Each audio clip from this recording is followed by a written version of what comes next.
मानव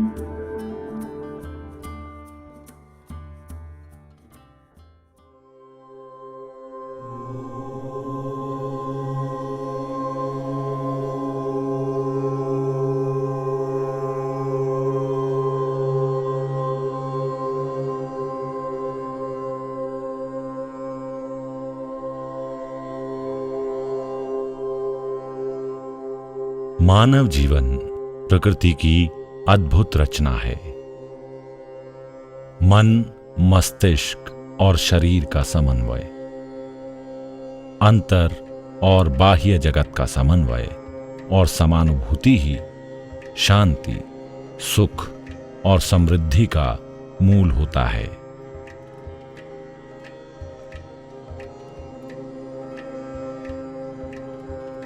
अपने आरंभ से ही मनुष्य कष्ट, विषाद एवं विकारों से जूझता रहा है।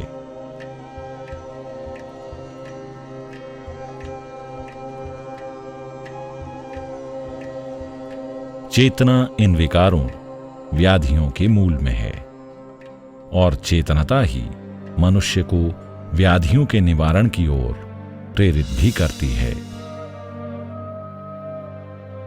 मानवीय चेतना जब स्वयं से ऊपर उठकर प्राकृतिक चेतना के साथ समन्वय स्थापित करती है, तब ही वास्तविक शांति का अनुभव करती है। और ये वास्तविक शांति ही मानव जीवन की सबसे बड़ी खोज मानी जाती रही है।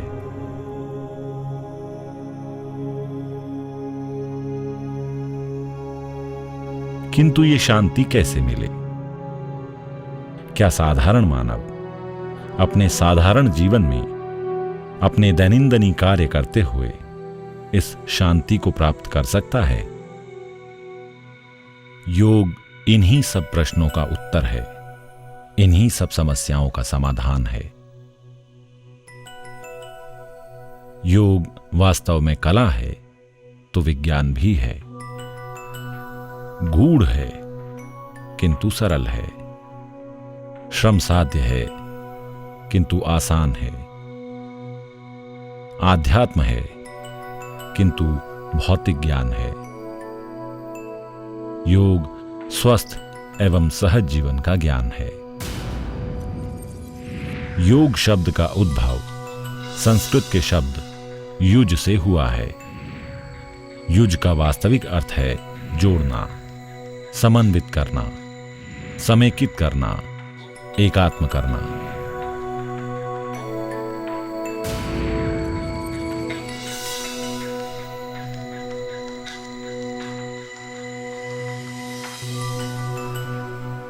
मिथक के तौर पर देखा जाए तो आदिदेव शिव को योग का प्रथम प्रणेता माना जाता है।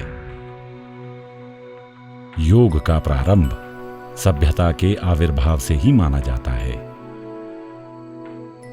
इस तरह योग मानव सभ्यता का प्राचीनतम दर्शन, आध्यात्म, विज्ञान और संस्कार माना जाता है।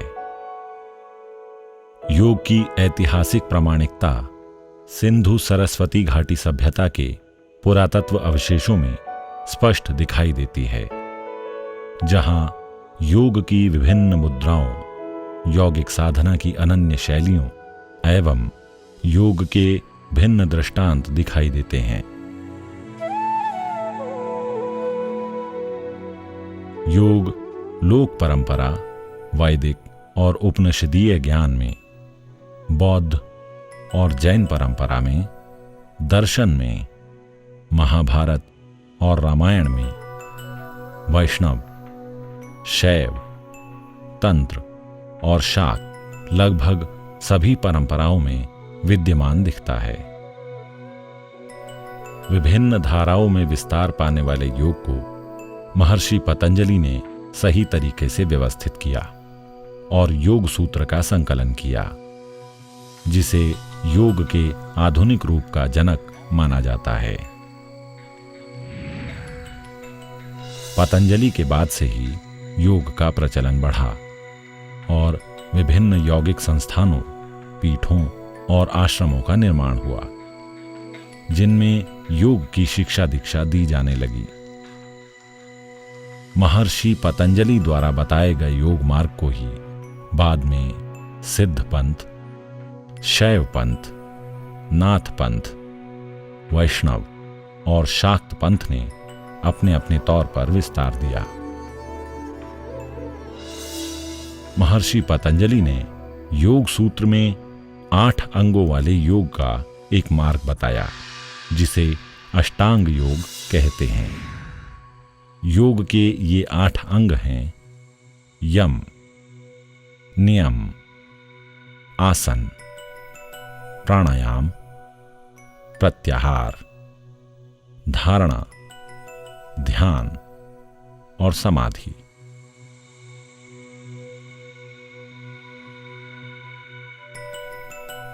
बौद्ध और जैन योग में योग के अहिंसा, सत्य, अस्तेय, ब्रह्मचर्य, अपरिग्रह, शौच, संतोष, तप और स्वाध्याय के नियमों को माना जाता है। बौद्ध धर्म के अंतर्राष्ट्रीय विस्तार के चलते उन देशों में योग को भी विस्तार मिला और योग की ये परंपरा इन देशों की सामाजिक जीवन शैली का अभिन्न अंग बन गई। योगाध्ययन के क्षेत्र में आदि शंकराचार्य, माधवाचार्य और रामानुजाचार्य बहुत महत्वपूर्ण वेदांताचार्य त्रयी रहे हैं। नाथ योगियों का हठ योग भी काफी प्रचलित रहा है। इनमें मत्स्येंद्रनाथ, गोरक्षनाथ, कौरंगीनाथ, स्वतमरमसुरी, घेरंड और श्रीनिवास आदि ने महत्वपूर्ण योगदान दिया। इन्हीं के काल में गोरक्षटकम का षडांग योग, हठ योग प्रदीपिका का चतुरंग योग, घेरंड संहिता का सप्तांग योग आदि हठ योग का भी काफी प्रभाव दिखता है। इसके बाद महर्षि दयानंद सरस्वती, रामकृष्ण परमहंस, विवेकानंद, रमन महर्षि, परमहंस योगानंद आदि को महत्वपूर्ण माना जाता है। इन महान विभूतियों ने आध्यात्म और योग को प्रमुखता से प्रचारित किया।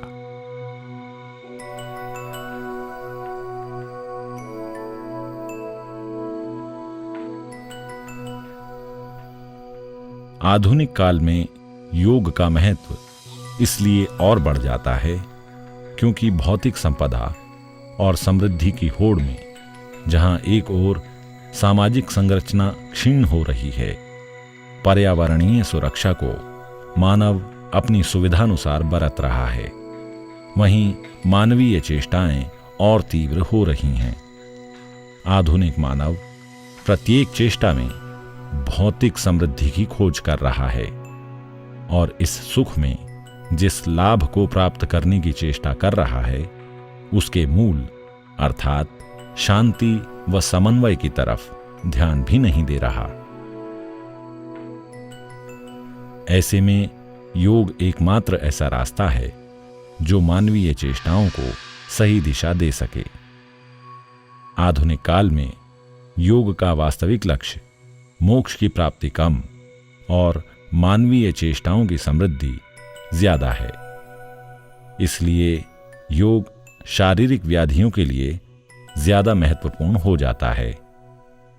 इसमें सबसे ज्यादा ध्यान देने वाली बात यह है कि इन व्याधियों के लिए जिनके निवारण पर हर साल अरबों खरबों खर्च किए जाते हैं, योग इन व्याधियों के निवारण और निराकरण के लिए इनके मूल को लक्ष्य करता है।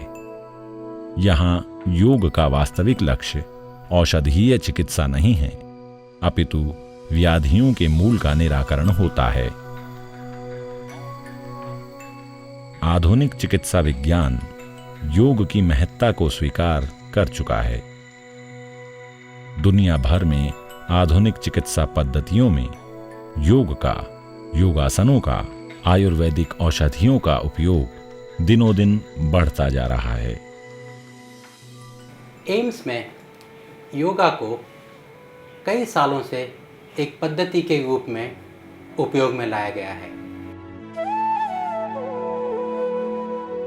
अखिल भारतीय आयुर्विज्ञान संस्थान जैसे चिकित्सा संस्थान, जहां चिकित्सकीय अनुसंधान पर महत्वपूर्ण कार्य हो रहा है, वहां योग एवं अत्याधुनिक चिकित्सा पद्धति के समन्वय पर भी अनुसंधान हो रहा है। जब आप योगा एंड मेडिटेशन करते हैं तो आपके एंटीऑक्सीडेंट लेवल्स बढ़ जाते हैं, ताकि आपका ऑक्सीडेशन का प्रॉब्लम कम हो जाता है।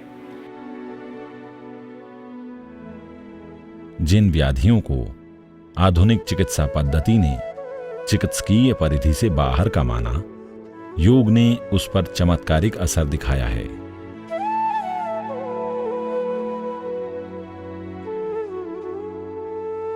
अपने आसपास देखिए, आपको कई ऐसे उदाहरण मिलेंगे जहां योग ने वो किया जो किसी चमत्कार से कम नहीं लगता।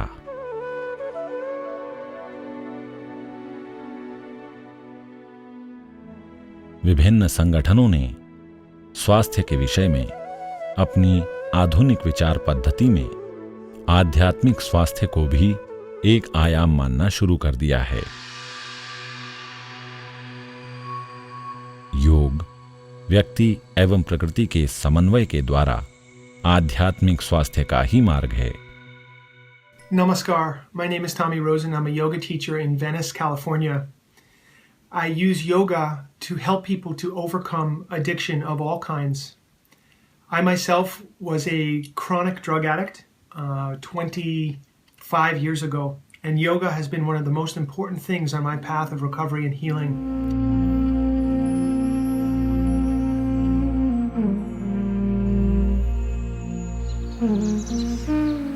The moment I'll get up in the morning and do my Surya Kriya and other Kriyas, which helps my body, and I feel relaxed and I feel charged up for the day.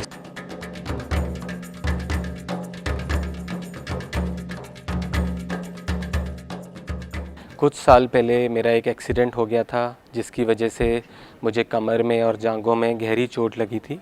Pain killers लेके मैं किसी तरह अपना काम चला रहा था, लेकिन पूरी तरह से मुझे आराम नहीं मिल रहा था। मैंने हठ योगा आसनों का अभ्यास किया और धीरे धीरे कुछ ही समय में मुझे जो कमर में और पीठ में तकलीफ़ थी वो पूरी तरह चली गई।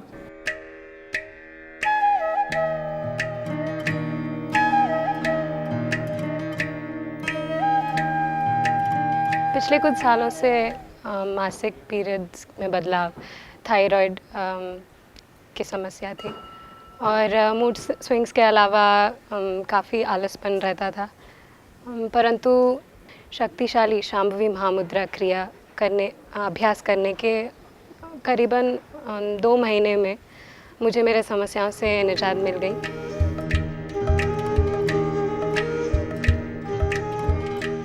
आज विश्व स्वास्थ्य संगठन भी स्वास्थ्य के इस पहलू को समझ रहा है और पूरे विश्व में योग करने वालों की संख्या लगातार बढ़ती ही जा रही है।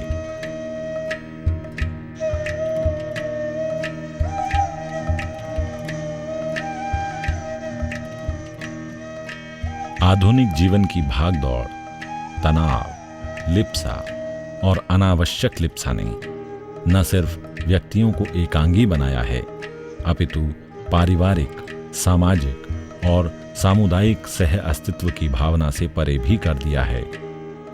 ऐसे में योग ही एकमात्र रास्ता हो सकता है जो व्यक्ति, परिवार, समाज और राष्ट्र को फिर से शांति और सुख की दिशा में ले जा सकता है। इस आधुनिक काल में योग के जो रूप अधिक महत्वपूर्ण व प्रचलित हैं, उनमें महान विभूतियों जैसे श्री अरविंदो, स्वामी कुवलयानंद, स्वामी शिवानंद, श्री टी कृष्णामाचारी, स्वामी गीतानंद गिरी, पंडित श्रीराम शर्मा,